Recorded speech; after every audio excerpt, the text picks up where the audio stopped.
I heartily welcome you again for the biology class. In my last hour of teaching, we learnt about or we started with the eukaryotic cell, and I gave an overview about the eukaryotic cell, and we learnt about the differences between the plant cell and the animal cell, and also we learnt about the cell wall structure present in the plant cell and the fungi, and the animal cell do not having the cell wall. In this particular class, we are going to learn about the cell membrane. The cell membrane is present in both prokaryotic cell and eukaryotic cell, and all eukaryotes are having or eukaryotic cells are having the cell membrane. ನಾನು ಮತ್ತೊಮ್ಮೆ ನಿಮಗೆ ಜೀವಶಾಸ್ತ್ರದ ತರಗತಿಗೆ ಸ್ವಾಗತವನ್ನು ಕೋರ್ತಾ ಇದ್ದೀನಿ. ನಿನ್ನೆಯ ನನ್ನ ತರಗತಿಯೊಳಗೆ ನಾವು ಯೂಕ್ಯಾರಿಯೋಟಿಕ್ನಲ್ಲಿರುವಂತಹ ಜೀವಕೋಶದ ವ್ಯವಸ್ಥೆಯ ಬಗ್ಗೆ ಶುರುವಾತ್ ಮಾಡಿದ್ದೀವಿ. ಅಲ್ಲಿ ನಾನು ನಿಮಗೆ ಯೂಕ್ಯಾರಿಯೋಟಿಕ್ ಜೀವಕೋಶದ ಒಂದು ಅವಲೋಕನವನ್ನು ನಾನು ಕೊಟ್ಟೆ. ಅಲ್ಲಿ ನಾನು ಸೆಲ್ ವಾಲ್ ಹೇಗಿರ್ತದೆ, ಸೆಲ್ ಮೆಂಬ್ರೇನ್ ಯಾವ ರೀತಿ ಇರ್ತದೆ, ಯೂಕ್ಯಾರಿಯೋಟಿಕ್ ಜೀವಕೋಶದ ಒಳಗಡೆ ಇರುವ ಸಂರಚನೆ ಯಾವ ರೀತಿ ಇರ್ತದೆ ಎಲ್ಲ ಬಗ್ಗೆ ನಾನು ಒಂದು ಅವಲೋಕನವನ್ನು ನಾನು ಕೊಟ್ಟೆ. ಅದರ ಜೊತೆಗೆ ನಾವು ಸಸ್ಯಗಳಲ್ಲಿರುವಂಥ ಜೀವಕೋಶಗಳು ಮತ್ತು ಪ್ರಾಣಿಗಳಲ್ಲಿರುವಂಥ ಜೀವಕೋಶಗಳ ನಡುವಿನ ವ್ಯತ್ಯಾಸವನ್ನು ಅಧ್ಯಯನವನ್ನು ಮಾಡಿದ್ವಿ. ಅದರ ಜೊತೆ ನಾವು ಈ ಕೋಶಗೋಡೆ ಸಸ್ಯಗಳ ಜೀವಕೋಶಗಳಲ್ಲಿರುವಂಥ ಕೋಶಗೋಡೆಯ ಬಗ್ಗೆ ಅಧ್ಯಯನ ಮಾಡಿದ್ವಿ. ಶಿಲೀಂಧ್ರಗಳಲ್ಲಿರುವಂಥ ಕೋಶಗೋಡೆಯ ಬಗ್ಗೆ ಅಧ್ಯಯನ ಮಾಡಿದ್ವಿ. ಮತ್ತು ನಮ್ಗೆ ಗೊತ್ತದ ಪ್ರಾಣಿಗಳ ಜೀವಕೋಶಗಳು ಈ ಕೋಶಗೋಡೆಯನ್ನು ಹೊಂದಿರೋದಿಲ್ಲ. ಇವತ್ತಿನ ಈ ತರಗತಿಯೊಳಗೆ ನಾವು ಕೋಶಪೊರೆ, ಸೆಲ್ ಮೆಂಬ್ರೇನ್ ಅಂದ್ರೇನು, ಕೋಶಪೊರೆಯ ಬಗ್ಗೆ ಅಧ್ಯಯನ ಮಾಡೋದು. ನಮ್ಗೆ ಗೊತ್ತಿರಲಿ, ಪ್ರೊಕ್ಯಾರಿಯೋಟಿಕ್ ಅಂದರೆ ಪ್ರಾಥಮಿಕ ಹಂತದ ಜೀವಕೋಶಗಳು, ಯೂಕ್ಯಾರಿಯೋಟಿಕ್ ಅಂದರೆ ಉನ್ನತ ಹಂತದ ಕೋಶ ಕೇಂದ್ರವನ್ನು ಹೊಂದಿದಂಥ ಜೀವಿಗಳು. ಇವು ಎರಡೂ ಜೀವಕೋಶಗಳಲ್ಲಿ ಈ ಸೆಲ್ ಮೆಂಬ್ರೇನ್ ಕೋಶಪೊರೆ ಇರ್ತದೆ. ಮತ್ತು ಯೂಕ್ಯಾರಿಯೋಟಿಕ್ ಸೆಲ್ಸ್, ಎಲ್ಲ ರೀತಿಯ ಯೂಕ್ಯಾರಿಯೋಟಿಕ್ಗಳಲ್ಲೂ ಏನಿರ್ತಂದರೆ ಕೋಶಪೊರೆ ವ್ಯವಸ್ಥೆಯನ್ನು ಅವು ಹೊಂದಿರ್ತಾವೆ. ಅದರ ಬಗ್ಗೆ ಇವತ್ತಿನ ಈ ತರಗತಿ ಒಳಗೆ ನಾವು ಕಲಿಯೋಣ. The study of the structure of cell membrane could be possible only after the evidence of electron microscope. ಅಂದರೆ ವಿದ್ಯುತ್ಕಾಂತೀಯ ಸೂಕ್ಷ್ಮದರ್ಶಕವನ್ನು ಕಂಡುಹಿಡಿದ ನಂತರ 1952 ಕಂಡು ಹಿಡ್ತಾರೆ. ತದನಂತರದಲ್ಲಿ ಮಾತ್ರ ಏನಾಯ್ತು ಅಂತಂದರೆ ಈ ಕೋಶಪೊರೆಯ ಆಕಾರ ವ್ಯವಸ್ಥೆಯನ್ನು ನಾವು ತಿಳ್ಕೊಳ್ಳಿಕ್ಕೆ ಸಹಾಯವಾಯಿತು. ಯಾವಾಗಾಯ್ತಂದರೆ ಯಾವಾಗ ಈ ವಿದ್ಯುತ್ಕಾಂತೀಯ ಸೂಕ್ಷ್ಮದರ್ಶಕವನ್ನು ಕಂಡು ಹಿಡಿಯಲಾಯ್ತಲ್ಲ, ತದನಂತರದಲ್ಲಿ ಮಾತ್ರ ಇದರ ಕೋಶಪೊರೆಯ ಆಕಾರ ವ್ಯವಸ್ಥೆಯನ್ನು ನಾವು ಕಂಡುಕೊಳ್ಳಲಿಕ್ಕೆ ಸಹಕಾರಿಯಾಯಿತು. The biological membranes, see, before that the studies on different cell membranes like the erythrocyte cell membrane, the chemical composition of erythrocyte cell membrane revealed that it mainly made up of the lipoproteins. Means it revealed that the membrane of erythrocyte in case of human beings consists of the 52% of protein, 40% of lipid and only 8% of carbohydrate. Mainly the cell membranes in eukaryotes or prokaryotes consist of the phosphoglycerides and phospholipids, and the cholesterol is present in animal cell membrane. ನೋಡಿ, ನಾನು ಹೇಳಿ ನಿಮಗೆ ಸೂಕ್ಷ್ಮದರ್ಶಕವನ್ನು, ವಿದ್ಯುತ್ಕಾಂತೀಯ ಸೂಕ್ಷ್ಮದರ್ಶಕವನ್ನು ಯಾವಾಗ ಕಂಡು ಹಿಡಿಯಲಾಯ್ತಲ್ಲ, ಆವಾಗ ನಮಗೇನಾಯಿತು, ಈ ಕೋಶಪೊರೆಯ ಆಕಾರ ವ್ಯವಸ್ಥೆಯನ್ನು ಕಂಡು ಹಿಡಲಿಕ್ಕೆ ಸಹಾಯಕಾರಿಯಾಯಿತು. ಅದಕ್ಕಿಂತ ಮುಂಚೆ ಏನಾಯ್ತಿತ್ತು ಅಂದರೆ ಈ ಕೆಮಿಕಲ್ ಕಾಂಪೋಸಿಷನ್ ಅಂತ ಕರಿತೀವಿ, ರಾಸಾಯನಿಕ ಸಂಯೋಗ ಅಥವಾ ಸಂಯೋಜನೆ ಯಾವ ರೀತಿ ಇರ್ತದೆ ಕೋಶಪೊರೆಯಲ್ಲಿ, ಇದರ ಬಗ್ಗೆ ಅಧ್ಯಯನಗಳು ಆಗ್ತಿದ್ವು. ಸೊ ಆವಾಗ ಮನುಷ್ಯನ ಕೆಂಪು ರಕ್ತ ಕಣಗಳ ಕೋಶಪೊರೆಯನ್ನು ಅದರ ರಾಸಾಯನಿಕ ಸಂಯೋಜನೆಯನ್ನು ನೋಡಿದಾಗ ಅಲ್ಲಿ ಎದರಿಂದ ಮಾಡಲ್ಪಟ್ಟಿರ್ತಂದರೆ ಪ್ರೋಟೀನ್ ಮತ್ತು ಲಿಪಿಡ್ಗಳಿಂದ ಆ ಎರಿಥ್ರೋಸೈಟ್ ಅಂದರೆ ಕೆಂಪು ರಕ್ತ ಕಣಗಳ ಕೋಶಪೊರೆ ಮಾಡಲ್ಪಟ್ಟಿತ್ತು. ಅದು ನಮಗೇನು ತೋರಿಸ್ಕೊಡ್ತದೆ ಅಂದರೆ ಈ ಕೆಂಪು ರಕ್ತ ಕಣಗಳ ಕೋಶ ಪೊರೆ ಏನನ್ನು ಹೊಂದಿರ್ತದೆ ಅಂದರೆ 52% ಅಲ್ಲಿ ಪ್ರೋಟೀನ್ ಅಂಶ ಇತ್ತು, 40% ಅದು ಲಿಪಿಡ್ ಇತ್ತು. ಅಂದರೆ ಲಿಪೋಪ್ರೋಟೀನ್ಸ್, ಪ್ರೋಟೀನ್ಗಳು ಮತ್ತು ಕೊಂಬಿನ ಅಂಶ ಅತ್ಯಂತ ಅಧಿಕ ಪ್ರಮಾಣದಲ್ಲಿ ಈ ಕೋಶ ಪೊರೆಯ ಒಳಗೆ ಇರ್ತವೆ. ಮತ್ತು ಕಡಿಮೆ ಪ್ರಮಾಣದಲ್ಲಿ ಏನಿರ್ತದೆ ಅಂದರೆ ಕಾರ್ಬೋಹೈಡ್ರೇಟ್ಸ್ಗಳು, ಶರ್ಕರ ಪಿಷ್ಟಗಳು ಅಲ್ಲಿ ಇರ್ತಾವಂತ ಹೇಳ್ತಾರೆ. Mainly the membranes, biological membranes consist of phosphoglycerides and phospholipids. ಅಲ್ಲಿ ಈ ಬಯೋಲಾಜಿಕಲ್ ಮೆಂಬ್ರೇನ್ಸ್ ಅಂದರೆ ಜೈವಿಕ ಕೋಶ ಪೊರೆಗಳು ಅತಿ ಹೆಚ್ಚಿನ ಪ್ರಮಾಣದಲ್ಲಿ ಈ ಫಾಸ್ಫೋಗ್ಲಿಸರೈಡ್ಸ್ಗಳನ್ನು ಮತ್ತು ಫಾಸ್ಫೋಲಿಪಿಡ್ಸ್ಗಳನ್ನು ಅವು ಹೊಂದಿರ್ತಾವೆ ಅಂತ ಹೇಳ್ತಾರೆ. ಹಾಗೆ ಈ ಪ್ರಾಣಿಗಳ ಕೋಶ ಪೊರೆಯಲ್ಲಿ ಕೊಲೆಸ್ಟ್ರಾಲ್ ಹೆಚ್ಚಿನ ಪ್ರಮಾಣದಲ್ಲಿ ಇರ್ತದೆ. ಇಲ್ಲಿ ನೋಡಿರಿ, ಇದು ಕೊಲೆಸ್ಟ್ರಾಲ್ ಅಂತ ಕರಿತೀವಿ. ಈ ಕೊಲೆಸ್ಟ್ರಾಲ್ ಏನಿರ್ತದೆ ಪ್ರಾಣಿಗಳ ಒಂದು ಜೀವಕೋಶದ ಪೊರೆ, ಕೋಶ ಪೊರೆಯಲ್ಲಿ ಅದು ಇರ್ತದೆ ಅಂತ ಹೇಳ್ತಾರೆ. ಸೊ ನೋಡ್ರಿ, ಈ biological membranes mainly the made up of lipid bilayer ಅಂತ ಕರಿತೀವಿ. The made up of lipid bilayer. The lipid bilayer consist of 2 parts. One is hydrophobic head and hydrophilic head and hydrophobic tails. The hydrophilic head is facing towards the surface, whereas they present towards the surface, whereas hydrophobic tails are facing at the middle of the bilayer. This this ensures the protection of the hydrophilic tails in aqueous environment.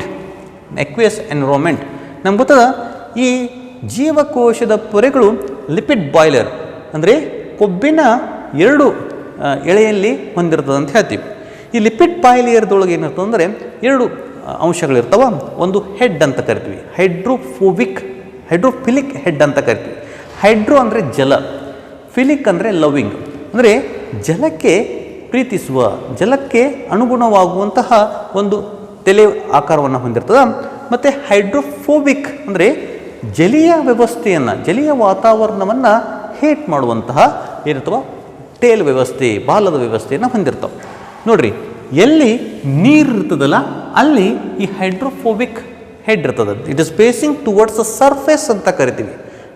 ಸರ್ಫೇಸ್ದೊಳಗೆ ಅದು face ಮಾಡಿರ್ತದೆ. ಅದ್ರ ಜೊತೆ hydrophobic tails are facing are they are present at the middle of the bilayer ಅಂತ ಕರಿತೀವಿ. ಎಲ್ಲಿರ್ತದೋ bilayer ಇರ್ತದೆ.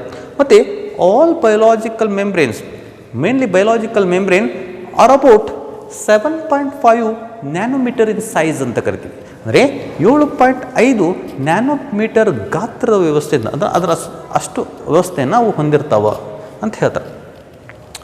Mainly membrane proteins ಅಂದರೆ ಏನು, ಈ ಬಯೋಲಾಜಿಕಲ್ ಮೆಂಬ್ರೇನ್ಸ್ ಅಂತ ಹೇಳ್ತೀವಲ್ಲ ನಾವು, ಅಂದರೆ ಈ ಕೋಶ ಪೊರೆಯೊಳಗೆ ನಾವು ಹೇಳಿದ್ವಿ ಲಿಪಿಡ್ ಹೆಂಗಿರ್ತದೆ, 2 ಲೇಯರ್ಗಳಲ್ಲಿ ಇರ್ತದೆ. ಅದು 2 ಅಂಶಗಳನ್ನು ಹೊಂದಿರ್ತದೆ, ಒಂದು ತಲೆ ಮತ್ತು ಬಾಲ. ತಲೆ ಏನಿರ್ತದೆ ಹೈಡ್ರೋಫಿಲಿಕ್ ಇರ್ತದೆ, ಬಾಲ ಹೈಡ್ರೋಫೋಬಿಕ್ ಇರ್ತದೆ. ತಲೆ ಏನಿರ್ತದೆ ಹೈಡ್ರೋಫಿಲಿಕ್ ಇರ್ತದೆ, ಬಾಲ ಹೈಡ್ರೋಫೋಬಿಕ್ ಇರ್ತದೆ. ಅಂದರೆ ತಲೆಯೊಳಗೆ ನೀರೆಲ್ಲಿರ್ತದೆ, ಅದ್ರ ಜೊತೆ ಅದು ಸಂಯೋಗವನ್ನು ಹೊಂದುವಂಥ ಗುಣವನ್ನು ಹೊಂದಿರ್ತದೆ. ಆದರೆ ಬಾಲಗಳಲ್ಲಿ ನೀರಿತ್ತಂದರೆ ಅವು ಇರಲಿಕ್ಕಾಗಲ್ಲ, ಅಷ್ಟು ಅದರ ವ್ಯವಸ್ಥೆ ಇರ್ತದೆ ಅಂತ ಹೇಳ್ತಾರೆ. ಇವು ಫೇಸಿಂಗ್ ಟುವರ್ಡ್ಸ್ ಸರ್ಫೇಸ್ ಅಂತಾರೆ, ಇವು ಮಿಡಲ್ ಇರ್ತಾವೆ. ಇನ್ನು ಮೆಂಬ್ರೇನ್ ಪ್ರೋಟೀನ್ಸ್ ಅಂತಂದ್ರೆ ಏನು, ಈ ಕೋಶ ಪೊರೆಯೊಳಗೆ ಪ್ರೋಟೀನ್ಸ್ಗಳಿರ್ತಾವೆ. ಈ ಪ್ರೋಟೀನ್ಸ್ಗಳು 2 ಪ್ರಕಾರದಲ್ಲಿರ್ತಾವೆ. Intrinsic or integral membrane proteins ಅಂತ ಕರಿತೀವಿ, extrinsic or peripheral membrane proteins ಅಂತ ಕರಿತೀವಿ ನಾವು. ಇಂಟ್ರೆನ್ಸಿಕ್ ಮೆಂಬ್ರೇನ್ ಪ್ರೋಟೀನ್ಸ್ ಅಂದ್ರೇನು, ಯಾವ ಪ್ರೋಟೀನ್ಗಳು ಈ ಲಿಪಿಡ್ ಬೈಲೇಯರ್ ಏನು ವ್ಯವಸ್ಥೆ ಇರ್ತದಲ್ಲ ಅದ್ರ ಒಳಗಡೆ ಇರ್ತಾವಲ್ಲ, ಅಂತಹ ಪ್ರೋಟೀನ್ಗಳನ್ನು ನಾವೇನು ಕರಿತೀವಿ ಇಂಟ್ರೆನ್ಸಿಕ್ ಅಂದರೆ ಆಂತರಿಕ ಪ್ರೋಟೀನ್ಗಳು ಅಂತ ನಾವು ಕರಿತೀವಿ. ಬಾಹ್ಯ ಪ್ರೋಟೀನ್ಗಳಂತಂದರೆ they are present at the surface. The proteins which are present at the surface of the lipid bilayer they are called as the extrinsic or peripheral proteins, ಬಾಹ್ಯ ಪ್ರೋಟೀನ್ಗಳು ಅಂತ ಕರಿತೀವಿ. ಇಂಟ್ರೆನ್ಸಿಕ್ ಅಂದರೆ ಇಂಟಿಗ್ರಲ್ ಮೆಂಬ್ರೇನ್ ಪ್ರೋಟೀನ್, ಯಾವ ಪ್ರೋಟೀನ್ಗಳು ಈ lipid ಬೈಲೇಯರ್ದಲ್ಲಿ ಹುದುಗಿರ್ತಾವ ಅವು ಏನು ಮಾಡ್ತಾರೆ, ರವಾನೆ ಪ್ರೋಟೀನ್ಗಳನ್ನು ಮತ್ತು ಬೇರೆ ಬೇರೆ ವಸ್ತುಗಳನ್ನು ರವಾನೆ ಮಾಡುವಲ್ಲಿ ಅವು ಕಾರ್ಯವನ್ನು ನಿರ್ವಹಿಸ್ತಾವೆ. ಅವಕ್ಕೇನು ಕರಿತೀವಿ ನಾವು? ಇಂಟಿಗ್ರಲ್ ಮೆಂಬ್ರೇನ್ ಪ್ರೋಟೀನ್ಸ್, ಅಂದರೆ ಆಂತರಿಕ ಅಥವಾ ಹುದುಗಿದ ಪ್ರೋಟೀನ್ಗಳು ಅಂತ ನಾವು ಕರಿತೀವಿ. ಯಾವ ಪ್ರೋಟೀನ್ಗಳು ಈ ಸರ್ಫೇಸ್ ಲಿಪಿಡ್ ಬಾಯ್ಲೇಯರ್ದ ಹೊರಗಡೆ ಭಾವಿನಲ್ಲಿರ್ತಾವಲ್ಲ ಅದಕ್ಕೆ ಬಾಹ್ಯ ಪ್ರೋಟೀನ್ಗಳು ಅಂತ ನಾವು ಕರಿತೀವಿ. ಅದಕ್ಕೆ 1972ರಲ್ಲಿ ಸಿಂಗರ್ ಆ್ಯಂಡ್ ನಿಕೋಲ್ಸನ್ ಅನ್ನುವಂತಹ ಇಬ್ಬರು ವಿಜ್ಞಾನಿಗಳು ಒಂದು ಮಾಡೆಲನ್ನು ತೆಗೆದುಕೊಂಡು ಬಂದರು. ಅದಕ್ಕೇನು ಕರಿತೀವಿ ನಾವು? Fluid mosaic model of plasma membrane ಅಥವಾ ಸೆಲ್ ಮೆಂಬ್ರೇನ್ ಅಂತ ಕರೀತಾರೆ. Plasma membrane or cell membrane ಅಂತ ಕರೀತಾರೆ. ಯಾರು ತೆಗೆದುಕೊಂಡು ಬಂದರು? Singer and Nicolson are the two scientist who brought one model for explaining the cell membrane, the structure of the cell membrane or structure of the plasma membrane. It is popularized as the fluid mosaic model of plasma membrane or the cell membrane. Singer ಮತ್ತು Nicholson ಅನ್ನುವಂಥ ಇಬ್ಬರು ವಿಜ್ಞಾನಿಗಳು ಏನು ಮಾಡ್ತಾರೆ ಅಂದರೆ ಒಂದು ಮಾಡೆಲನ್ನು ತೆಗೆದುಕೊಂಡು ಬರ್ತಾರೆ. ಯಾವುದಕ್ಕೆ? ಈ ಕೋಶ ಪೊರೆಯ ಆಕಾರ ವ್ಯವಸ್ಥೆಯನ್ನು ತಿಳಿಸ್ಲಿಕ್ಕಾಗಿ ಅವರು ಒಂದು ಮಾಡೆಲನ್ನು ತೆಗೆದುಕೊಂಡು ಬರ್ತಾರೆ. ಅದಕ್ಕೇನಾಯಿತು? ಅದಕ್ಕೇನು ಕರಿತೀವಿ ನಾವು? ಫ್ಲೂಯಿಡ್, ದ್ರವೀಯ. ಮೊಸಾಯಿಕ್ ಅಂದರೆ ಏನು? ಅಲ್ಲಿ ಇಲ್ಲಿ ಇರೋದನ್ನು ನಾವೇನು ಕರಿತೀವಿ? ಮೊಸಾಯಿಕ್ ಅಂತ ಕರಿತೀವಿ. ನೋಡಿರಿ, ಈ ಮೆಂಬ್ರೇನ್ ಪ್ರೋಟೀನ್ಸ್ಗಳು ಕಂಟಿನ್ಯೂಯಸ್ ಆಗಿರೋದಿಲ್ಲ. ಅಂದರೆ ಎಲ್ಲ ಈ ಲಿಪಿಡ್ ಬಾಯ್ಲೇಯರನ್ನು ಎಲ್ಲ ರೀತಿಯ ಸುತ್ತುವರೆದಿರೋದಿಲ್ಲ. ಅವೆಲ್ಲಿರ್ತಾವ? ಇಲ್ಲೊಂದು ಸ್ವಲ್ಪ ಇದ್ದರೆ ಇಲ್ಲೊಂದು ಸ್ವಲ್ಪ ಹೀಗೆ ಅಲ್ಲೊಂದು ಸ್ವಲ್ಪ ಇರುವಂಥ ವ್ಯವಸ್ಥೆಯನ್ನು ನಾವೇನು ಕರಿತೀವಿ? ಮೊಸಾಯಿಕ್ ಅಂತ ಕರಿತೀವಿ. ಅದಕ್ಕೇನು ಕರಿತೀವಿ? ಮೊಸಾಯಿಕ್ ಅಂತ ಕರಿತೀವಿ. ನೋಡಿರಿ, ಫ್ಲೂಯಿಡ್ ಅಂದರೆ ದ್ರವೀಯ, ಅದರೊಳಗೆ ಪ್ರೋಟೀನ್ಗಳು ಅಲ್ಲೊಂದು ಸ್ವಲ್ಪ ಇರ್ತಾವಂತೇಳಿ ಅದಕ್ಕೇನು ಕರೆದ್ರು? ಫ್ಲೂಯಿಡ್ ಮೊಸಾಯಿಕ್ ಮಾಡೆಲ್ ಅಂತ ಕರೆದ್ರು. ಇದನ್ನು ಸಿಂಗರ್ ಮತ್ತು ನಿಕೋಲ್ಸನ್ ಅನ್ನುವಂಥ ವಿಜ್ಞಾನಿಗಳು ತೆಗೆದುಕೊಂಡು ಬರ್ತಾರೆ. ಇವರ ಪ್ರಕಾರ ಏನು ಹೇಳ್ತಾರೆ ಅಂದರೆ ಇಟ್ ಈಸ್ ವೈಡ್ಲಿ ಅಕ್ಸೆಪ್ಟೆಡ್. ಇದನ್ನು ಜಗತ್ತಿನಾದ್ಯಂತ ಏನು ಮಾಡಿದರು? ಅಕ್ಸೆಪ್ಟ್ ಮಾಡ್ಕೊಂಡಿದ್ದಾರೆ.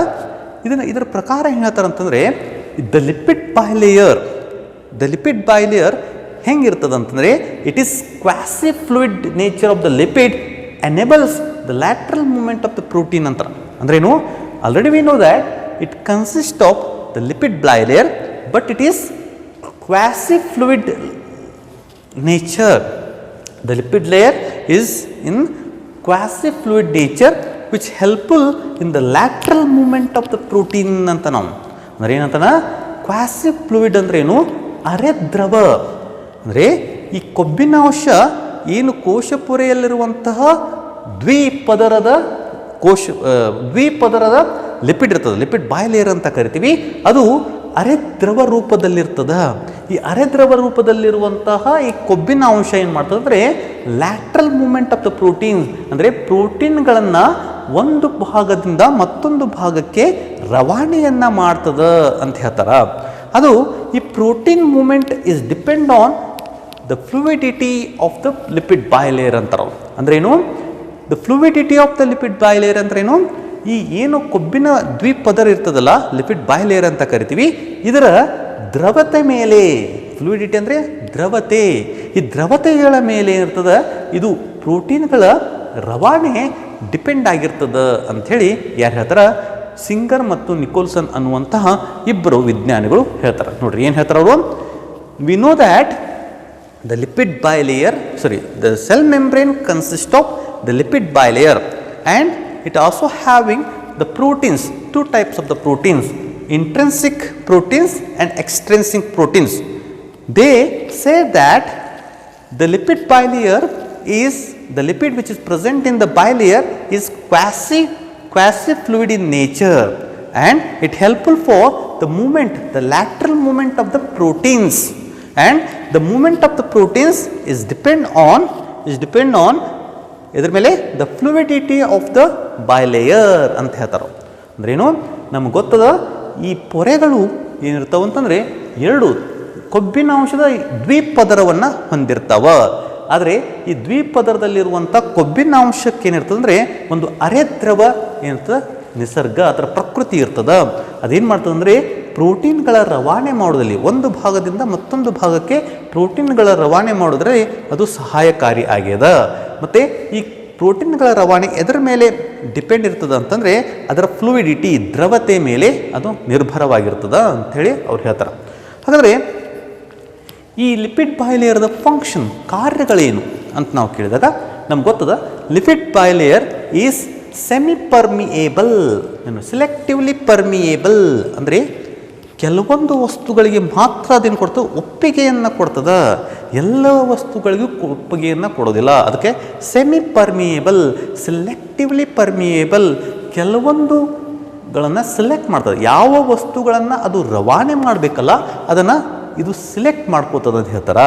ಅದಕ್ಕೆ ಸೆಲೆಕ್ಟಿವ್ಲಿ ಪರ್ಮಿಯೇಬಲ್, ಒಪ್ಪಿಗೆ, ಕೆಲವೊಂದು ವಸ್ತುಗಳಿಗೆ ತನ್ನ ಮೂಲಕ ಸಾಗಣೆ ಆಗಲಿಕ್ಕೆ, ರವಾನೆ ಆಗಲಿಕ್ಕೆ ಒಪ್ಪಿಗೆಯನ್ನು ಕೊಡ್ತದೆ, ಎಲ್ಲ ವಸ್ತುಗಳಿಗೆ ಕೊಡಂಗಿಲ್ಲ. ಅದಕ್ಕೇನು ಕರೀತಾರೆ, ಸೆಲೆಕ್ಟಿವ್ಲಿ ಪರ್ಮಿಯೇಬಲ್ ಅಂತ ಅವ್ರು ಕರೀತಾರೆ.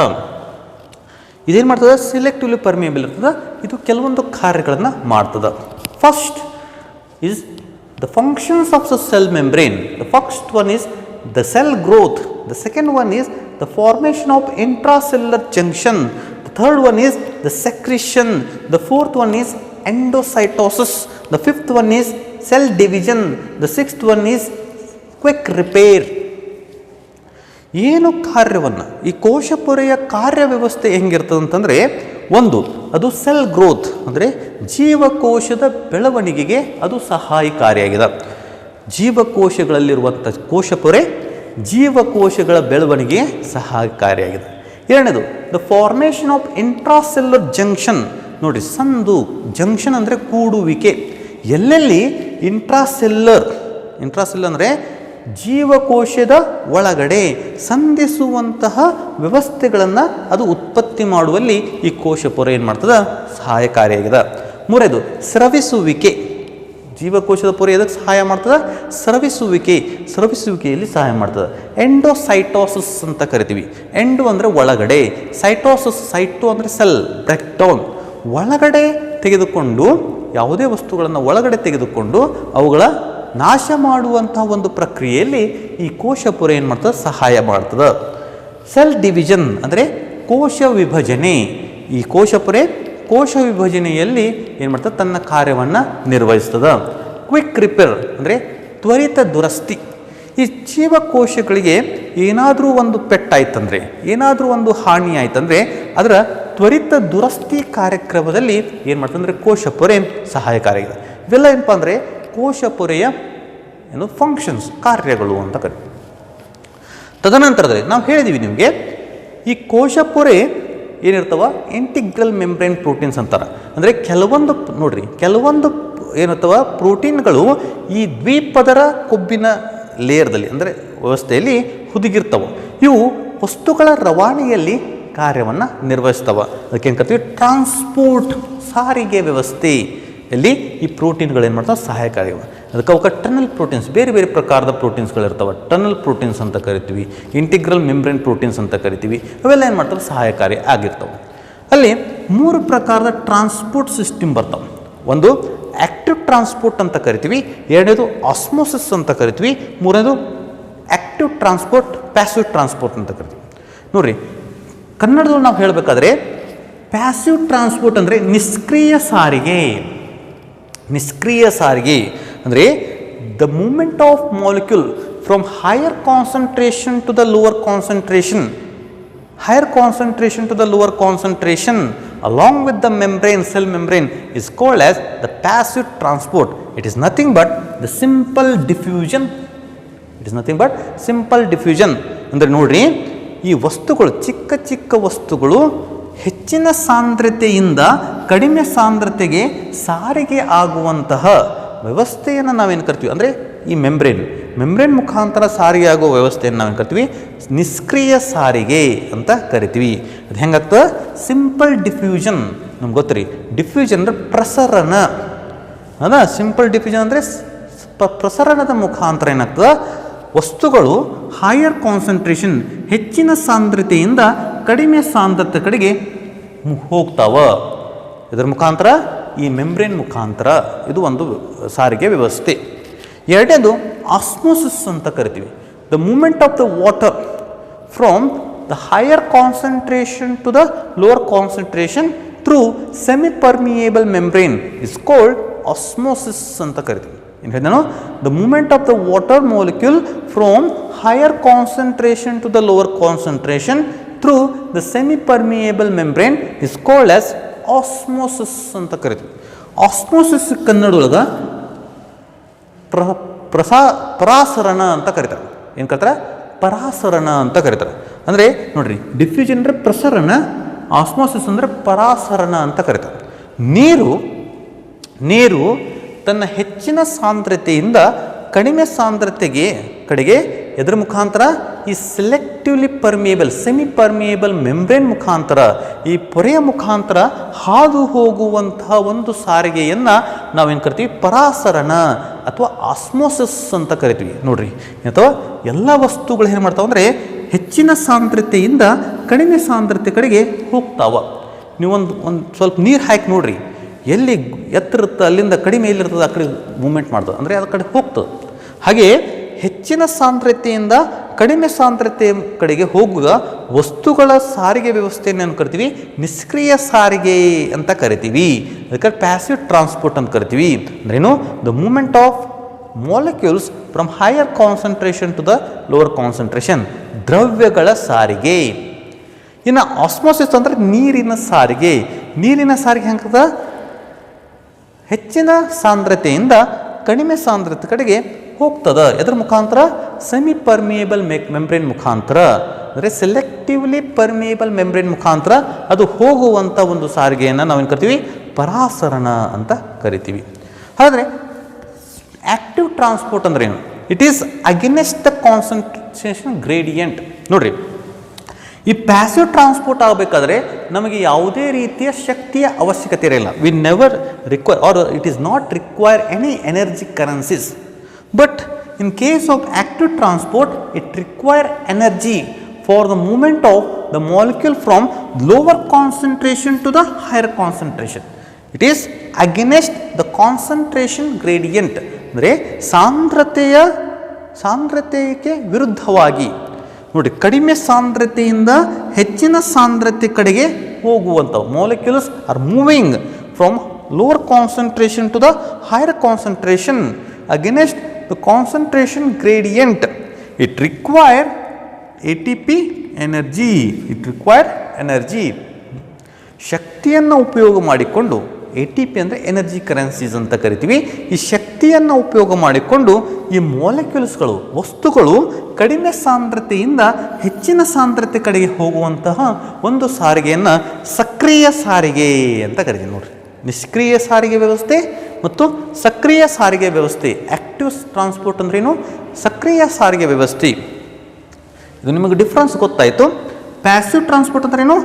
ಹೈಯರ್ ಕಾನ್ಸಂಟ್ರೇಷನ್ನಿಂದ ಲೋವರ್ ಕಾನ್ಸಂಟ್ರೇಷನ್. ಸಕ್ರಿಯ ಸಾರಿಗೆ ಅಂದ್ರೇನು? ಲೋವರ್ ಕಾನ್ಸಂಟ್ರೇಷನ್ನಿಂದ ಹೈಯರ್ ಕಾನ್ಸಂಟ್ರೇಷನ್ಗೆ ಹೋಗ್ತಾವ. ಇಲ್ಲಿ ಯಾವುದೇ ರೀತಿಯ ಎನರ್ಜಿ, ಶಕ್ತಿಯ ಉಪಯೋಗ ಆಗೋದಿಲ್ಲ. ಇಲ್ಲಿ ಒಂದು ಶಕ್ತಿಯ ಉಪಯೋಗ ಆಗ್ತದೆ. ಸೊ ಈ ರೀತಿ ನಾವೇನು ಮಾಡಿದ್ವಿ? ಕೋಶ ಪೊರೆಯ ಆಕಾರ ವ್ಯವಸ್ಥೆಯನ್ನು ನಾವು ಕಲ್ತೀವಿ. We learnt about the structure of the cell membrane. It is famous. It is, or we learnt about the fluid mosaic model of given by Singer and Nicholson. In my next hour of teaching, we are going to learn about the endoplasmic reticulum and the lysosomes. ನಾನು ಮುಂದಿನ ನನ್ನ ತರಗತಿಯೊಳಗೆ endoplasmic ರೆಟಿಕ್ಯುಲಮ್ಗಳ ಬಗ್ಗೆ ಮತ್ತು ಲೈಸೋಸೋಮ್ಗಳ ಬಗ್ಗೆ ನಿಮಗೆ ತಿಳಿಸಿಕೊಡ್ತೀನಿ. ಅಲ್ಲಿವರೆಗೆ ಧನ್ಯವಾದಗಳು.